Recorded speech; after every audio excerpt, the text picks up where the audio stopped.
Në oborrin e kishës së Dejës është organizuar panajiri verës, një aktivitet që shënoi edhe hapjen zyrtare të sezonit turistik veror në bashkinë Vaudejës. Ky aktivitet përçoi mesazhin e ruajtjes dhe promovimit të trashëgimisë kulturore, kulinarisë tradicionale dhe artizanatit lokal. Kryetari i Bashkisë Vaudejës Kristian Shkreli, si dhe figura të rëndësishme të politikës përshëndetën organizimin dhe theksuan rëndësinë e zhvillimit të turizmit në këtë zonë.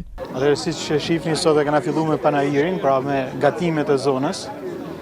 Gjithashtu zona jonë ka shumë bukuri natyrore, ka shumë resurse. Të fillon nga lumi i Kumanit, te liçeni i Vaudejësit, te kisha e Denjës, te kalaja Vigneles, te kalaja Kumanit, janë disa bukuri natyrore të cilat rralli gjenë në një bashki tjetër. Pothuajse më shumë se një muaj që ka filluar fluksi i ardhmë, sidomos në zonën e lumit Shalës dhe në Koman. Rruga Komanit, siç dihet, besoj që deri në fund vitit do përfundoj dhe është një punë shumë e madhe dhe një lehtësim si për banorët, si për turistat.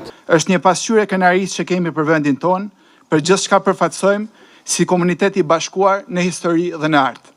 Sot këtu ekspozojmë jo vetëm prodhimet vendese, artin e kuzhinës tradicionale, por edhe talentin, kreativitetin, dashurinë dhe trashëgimin tonë të pasur. Është kënaqësi për mua me kanë në mesin tuaj, edhe kënaqësi për mua me kanë një prej jush, se unë vij prej një fshati që është pjesë e bashkisë Vaudejësit, edhe s'kam ka shkoj të shtëpia jame pa kaluar nëpër Vaudejës. Unë një falenderim më të madhin e më të përzemërt e kam për ju, venasit, edhe ju që jetoni nuk e keni lëshuar këtë vend, pavarësisht sfidave edhe vështirësive të kohës. Pika kulmore mbrëmjes ishte inskenimi i dasmës së heroit kombëtar Gjergj Kastrioti me Edonika Aranitin, e realizuar me një program të pasur kulturor. Unë besoj që është një udhtim nëpër histori, është një legjendë dhe një ndjenjë që na kthen pas në kohë, në zemër të shekullit të 15, midis malëve të Shqipërisë dhe oborrit të Evropës. Sonte unë besoj që do të shohim jo vetëm një histori dashurie, por do të shohim një moment kyç në jetën e një burri që është bërë legjend. Për shumë shqiptar, kujtimi i Skënderbeutit është identitet.